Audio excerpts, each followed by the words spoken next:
ঈদ মোবারক everyone. আজকে আবার আমি চলে আসলাম যাযাবাড়ি রেস্টুরেন্টের নতুন একটা এপিসোড নিয়ে। অনেকে রিকোয়েস্ট করেছিলে কিছু মজার মজার রেসিপি দেখতে চাও, আমার মা ভাইয়ের জন্য সেগুলো তৈরি করেছিলাম, তাই তোমাদের সাথে এগুলো শেয়ার করছি। প্রথমেই আমার পার্সোনাল একটি গরম মশলার রেসিপি তোমাদের সাথে শেয়ার করছি, এটা স্ক্রিনশট নিয়ে রাখতে পারো, পরে সবগুলো দেখে নিতে পারো। জয়ফল, জয়ত্রী, এখানে দেখতে পাচ্ছ শাহি জিরা এবং শাহি মনে হয় এলাচি, সব কিছুই এখানে রয়েছে। এটা ব্লেন্ড করে আমি সবসময় একটা স্পেশাল গরম মশলা বানিয়ে নিই, যেটা আমি গরুতেও ব্যবহার করি, রোস্টেও ব্যবহার করি, কোরমাতেও ব্যবহার করি। সো তোমরা এটা বানিয়ে ফ্রিজে রেখে দিতে পারো ঠিক এইভাবে। সো প্রথমে এখন আমি যেটা করব, এখন একটু কাজু বাদাম আমি আগে থেকে পানিতে ভিজিয়ে রেখেছিলাম অ্যাটলিস্ট 2 থেকে 3 ঘন্টা, সেটাকে একটু আমি ব্লেন্ড করে নিচ্ছি অল্প একটু পানি দিয়ে। এখানে আমি একটু বেরেস্তা অ্যাড করব। বেরেস্তার ঝুনঝুন আওয়াজ হয়তো বা তোমাদের কান পর্যন্ত চলে গেছে। সেখানে একটু গুঁড়ো দুধ আমি অ্যাড করলাম। এই দুটো জিনিস না 3টে জিনিস একসাথে ব্লেন্ড করে আমি আগে থেকেই একটা পেস্ট বানিয়ে রাখছি। যেটা না বললে না, প্রথমেই তোমাদের সাথে একটা রোস্টের রেসিপি শেয়ার করতেছি। অনেকেই বলো রোস্ট বানানো অনেক কঠিন, আমি তোমাদের সাথে শেয়ার করব কয়েকটা উপকরণ রেডি করে রাখলে কিভাবে সবচেয়ে ইজি উপায় রোস্ট বানানো যায়। একটু আগে দেখালাম ওখানে দই ছিল, আর এখানে দেখতে পাচ্ছ আমি একটা তেল ইউজ করতেছি। এই তেলটা হচ্ছে বেরেস্তা ভাজার পরের তেলটা। তো এখানে আমি দেখতে পাচ্ছ বড় বড় টেবিল চামচের দিয়ে দিলাম আদা বাটা, রসুন বাটা। তোমরা তোমাদের মতো করে পরিমাণ দিয়ে নিতে পারো। এখানে আমি 28 পিস, একাই 28 পিস আমি এখানে রোস্ট তৈরি করেছি। সো সেই অনুযায়ী কিন্তু এখানে আমি মশলাপাতি দিচ্ছি, তোমরা অল্প করলে সেই অনুযায়ী কম বেশি করে নিবে। এখানে আমি হাত মুঠো ভর্তি করে দিয়ে দিলাম হচ্ছে বেরেস্তা। এবার ভালো মতো করে নাড়াচাড়া করে এখানে একটু পানি দিয়ে নিচ্ছি। আর নর্মালি কিন্তু তুমি ততক্ষণ পর্যন্ত মশলাটা ভুনবে যতক্ষণ এটার কাঁচা গন্ধ না যায়। যেহেতু এটা ভিডিও, আমি এটাকে বড় করতে চাচ্ছি না, তাই শর্টকাট দেখানোর জন্য আমি ফাস্ট ফরওয়ার্ড টেনে নিয়েছি। ওকে, তো এটা একটু ভালো মতো যখন ভুনা হয়ে যাবে, এরপর এখানে আমরা দিয়ে দিব একটু ঘি। ঘিটা দিলে একটু শাহি শাহি অথবা বলতে পারো বিয়ে বাড়ির রোস্টের একটা ভাইব আসে। এটাকেও আমি একটু ভালো মতো করে নাড়াচাড়া করে আবার একটু পানি দিয়ে নিলাম। আর এখন এখানে দিয়ে দিচ্ছি একটু শুকনো মরিচ। মনে রাখবা রোস্টে কিন্তু হলুদ ব্যবহার করতে হয় না। আমি মাঝে মাঝে অনেকের বাসায় গেছি যে দেখি যে ওনারা হলুদ ব্যবহার করে, হলুদ থেকে একটা স্মেল চলে আসে এবং স্টেন পড়ে যায়, রোস্টটা সুন্দর লাগে না। এখানে আগে থেকে ব্লেন্ড করে রাখা আমি টক দইটা দিয়ে ভালো মতো করে ভুনে নিচ্ছি। টক দইটা দিলে যেটা হয়, এখানে খুব সুন্দর একটা ট্যাঙ্গি ট্যাঙ্গি ফ্লেভারটা আসে। সো এটা যখন ভুনা হয়ে যাবে, এরপরও আবার দেখা যাবে আমি হয়তো বা একটু পানি দিয়ে নিব। না, এখানে পানি দেওয়াটা হয়তো বা আমি দেখাই নাই। এখানে আমি চিকেন পাউডারটা দিয়ে নিয়েছি। চিকেন পাউডারটা দেওয়ার পর আমি যে মশলাটা বানিয়ে নিয়েছিলাম, আমার পার্সোনাল গরম মশলা, সেটা আমি দিয়ে নিলাম। এরপর এখানে আমি যে বাদাম বাটাটা দিয়েছিলাম সেটাও দিয়ে নিলাম। সবগুলোকে একবারে আমি ভুনে নিয়েছি। এই যে এখন পানিটা দিয়ে নিলাম। এরপর এটাকে আমি ফুটতে দিব। সবগুলো যখন ফুটে আসতে থাকবে তখন আমি এখানে আলু বোখারা, কাঁচামরিচ, অন্য সময় কিন্তু দেখা যায় বাদাম বাটা লাস্টে দেই, দেখা যায় আলু বোখারা কাঁচামরিচটা মাঝখানে এসে দিই। এই রোস্টের বেলায় আমি সব কিছু একবার দিয়ে নিচ্ছি। দেখেছো, এই যে কেওড়াটা দিয়েই আমি এখনই কিন্তু চিকেনগুলো এখানে দিয়ে দিচ্ছি। চিকেনগুলো আগে থেকে আমি কি করেছিলাম, আদা বাটা, রসুন বাটা আর একটু জর্দার রং দিয়ে আমি একটু হালকা করে ভেজে নিয়েছিলাম। তোমরা যদি ভাজতে না চাও, এই অবস্থাতে তোমরা কাঁচাই দিয়ে দিতে পারো। এখন এটাকে তোমার ভালো মতো করে এখন রান্না করে নিতে হবে। যেহেতু এটা আমি আগে থেকে মোটামুটি ভেজে রাখছিলাম, যে কারণে কিন্তু এই রান্নাটা হতে আমার বেশিক্ষণ আর সময় লাগবে না। তো দেখতেই পাচ্ছ ঢাকনাটা তোলার পরে আমি দেখতে পাচ্ছি এটা অলমোস্ট ডান। তো এখন আমি হালকা একটু চিনি ছিটিয়ে দিচ্ছি। চিনি ছিটিয়ে দিলে রোস্টে হালকা একটা মিষ্টি মিষ্টি ভাব আসে। তুমি যদি চাও এটা দিতে পারো, না চাইলে নাই। আমাদের কিন্তু রোস্ট রান্না ডান। পরিবেশন করে আজকে দেখাতে পারবো না, কজ ব্যাক টু ব্যাক কয়েকটা রান্না দেখাবো। এখন চলে যাচ্ছি আমার সিগনেচার, আমার সিগনেচার গরুর মাংস রান্নাতে। প্রথমেই গরুর মাংসটা আমি দিয়ে দিলাম রসুন বাটা, এরপর এখানে দিয়ে দিচ্ছি আদা বাটা, এরপরে আমি এখানে মনে হয় দিব হচ্ছে লবণ পরিমাণ মতো। আমার আগে থেকে বানায় রাখা ওই গরম মশলাটা, আমার সিগনেচার গরম মশলা, এবং এখানে দিব আমি সরিষার তেল। এরপর এটাকে হাত দিয়ে ভালো মতো করে মাখতে হবে। এখানে ভালো মতো আমি দেখাই নাই, বাট এটাকে আমি অনেকক্ষণ ধরে মেখে 10-15 মিনিট একটু রাখছি। এরপর এটাকে আমি প্রেশার কুকারে বসাইছি। যে গামলার ভিতরে এটা মাখছি, ওই গামলাটা ধুয়ে এখানে আমি একটু পানি দিছি, 1 বাটি মতো পানি। পানি কতটুকু দিছি তোমরা দেখলে বুঝতে পারবা। আর এখানে মাংস মনে আমি 3 কেজি রান্না করছিলাম। তো 4-5টা সিটি দিয়ে এটাকে আমি নামাই নিছি। এবার কড়াইয়ের ভিতরে আমি একটু তেল দিছি। এবার এখানে আমি অল্প পেঁয়াজ দিছি, বিকজ আমার বেরেস্তা অলরেডি বানানো ছিল, আমি আর কষ্ট করতে চাচ্ছিলাম না, আর এটা বেরেস্তা দিয়ে রানলেই ভালো লাগে। তো এখানে অল্প একটু গরম মশলা যা যা থাকে বাসায় দেখতেই পাচ্ছ, একটু লবঙ্গ, একটু এলাচি, একটু তেজপাতা, একটু দারচিনি, এগুলো দিয়ে আমি ভেজে নিছি। এরপরে আদা বাটা, রসুন বাটা হালকা হালকা দিচ্ছি, বিকজ অলরেডি আমি মাংসে যেহেতু দিয়েছি। এটা শুধু বলতে পারো যে মশলার ঘ্রাণ বাড়ানোর জন্য আমি দিছি। এরপর মুঠো ভর্তি করে বেরেস্তা দিছি, বিকজ বেরেস্তাতেই এই রান্না।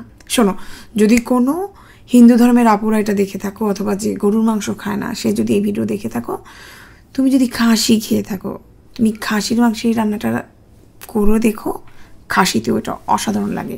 তো রেগুলার আমরা যেই মাংসের মশলাগুলো দিয়ে থাকি, ধনিয়া, জিরা, হলুদ, মরিচ, সবগুলো এখানে দিয়ে মাংসগুলো আমি প্রেশার কুকার থেকে ছেঁকে নিচ্ছি, পানিটা কিন্তু দিই নি, দিয়ে এবার এটাকে ভালো মতো করে কিন্তু আমি কষাচ্ছি। আর ওই যে আগে থেকে আমি মশলাটা বানায় রাখছিলাম ওইটাও আবার এখানে একটু দিছি। একটু লবণ দেওয়ার মনে প্রয়োজন মনে করছি, এখানে আমার একটু লবণও দিছি। এই যে দেখছো মাংসগুলো কষায় আসছে, উফ, আমার এখনই আমার নিজের হাতের মাংস খাওয়ার জন্য আমার নিজেরই লোভ লাগতেছে। তো এটা যখন কষায় আসছে, এই যে পানিটা এখন দিয়ে দিছি। এখন আমি কি করব, চুলার আঁচটা কমাই দিব, কারণ আমি এখন খুব স্লো কুকে মাংসটা রাঁধতে থাকবো। আমার পছন্দ এই অবস্থাতে দেশি রসুন থাকলে, ও মাই গড, এটার মধ্যে দিয়ে দেওয়া। এই রান্নায় দেশি রসুন দিলে কী যে মজা লাগে। আর নামানোর সময় একটু বেরেস্তা দিয়ে দিলে, আমার আর বেরেস্তা আমি অন্য কোনো রান্নার জন্য সেভ করতেছিলাম হয়তোবা, এই জন্য লাস্টে এখানে বেরেস্তা দিই নাই, বাট বেরেস্তা দিলে আরও মজা লাগে। তো এখানে একটা দেশি চাইনিজ ভেজিটেবল রান্না দেখাবো। এটা কোনো দিক দিয়ে চাইনিজ ভেজিটেবল না, আমার বিয়েতে এক বাবুর্চি রান্না করছিল, এটা খেয়ে আমার মা পাগল হয়ে গেছিলো, তাই আমি এখানে তোমাদেরকে দেখাচ্ছি। আমার মা এটা খুব খেতে পছন্দ করে। সো পেঁয়াজ না, আদা বাটা, রসুন বাটার ভিতরে আমি একটু চিংড়ি দিয়ে দিছি, একটু চিকেন দিয়ে দিছি। এখন এগুলোকে ভেজে ফেলতেছি, একটু মাশরুম ভেজে ফেলতেছি।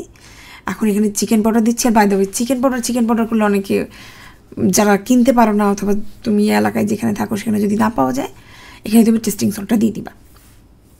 এখানে একটু কাঁচামরিচ দিয়ে দিলাম, একটু বেরেস্তা দিয়ে দিলাম, আর এই যে তোমার পছন্দের যে কোনো সবজি। এখানে বরবটিটা দিলে সবজির রঙটা একটু কালো হয়ে যায়।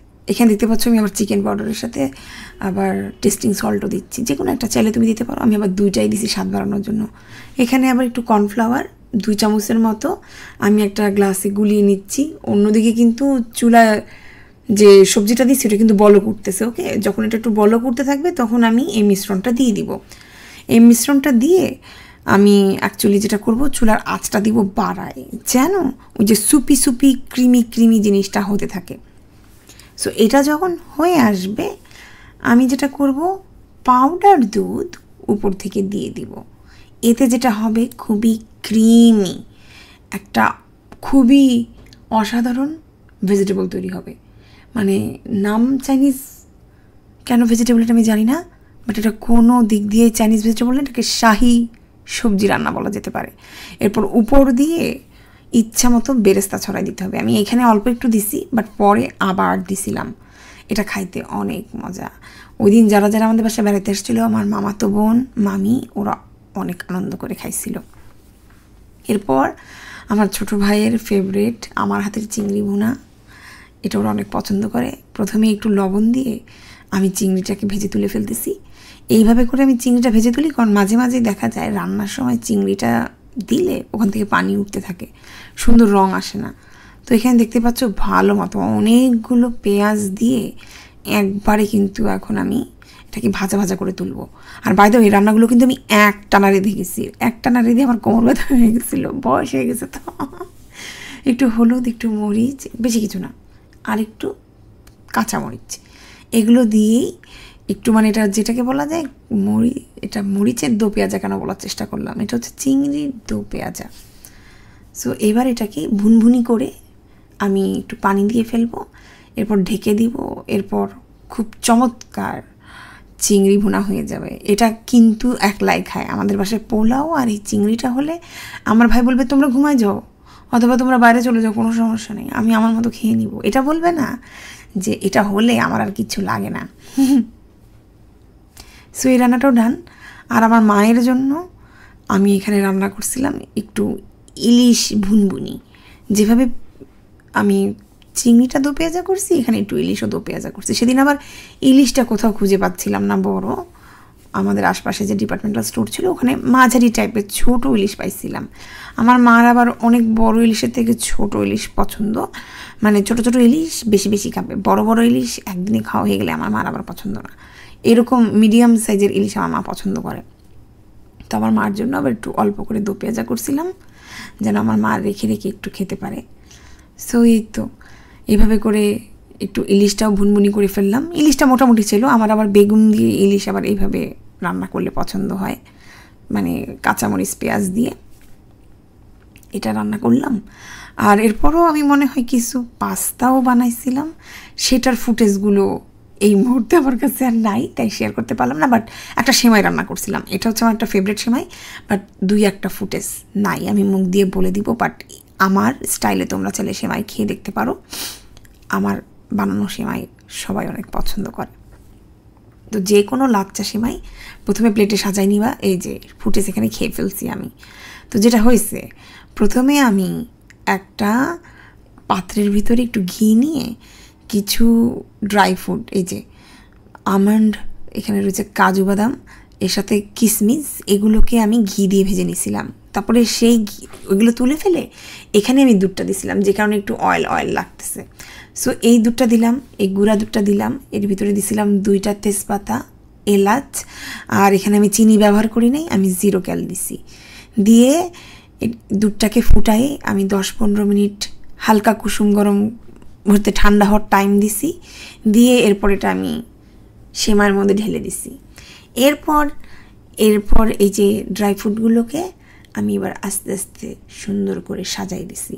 তুমি যতক্ষণ এটা সাজাতে থাকবা আস্তে আস্তে দেখবা দুধটা সোক করা স্টার্ট করে দিছে। এরপর এটা ফ্রিজে রেস্ট নিতে দিবা, দেখবা যে কিছুক্ষণের ভিতরেই এটা খুব সুন্দর বসে গেছে। ঠান্ডা ঠান্ডা এটা খাবা, অসাধারণ। সো এই কয়েকটা রেসিপির মধ্যে তোমরা চাইলে যে কোনোটা ঈদের যে কোনো দিন ট্রাই করতে পারো। হোপফুলি ভালো লাগছে। আজকে আমি চলে যাচ্ছি, আবার কোনো একদিন দেখা হয়ে যাবে। টিল দেন, আল্লাহ হাফেজ।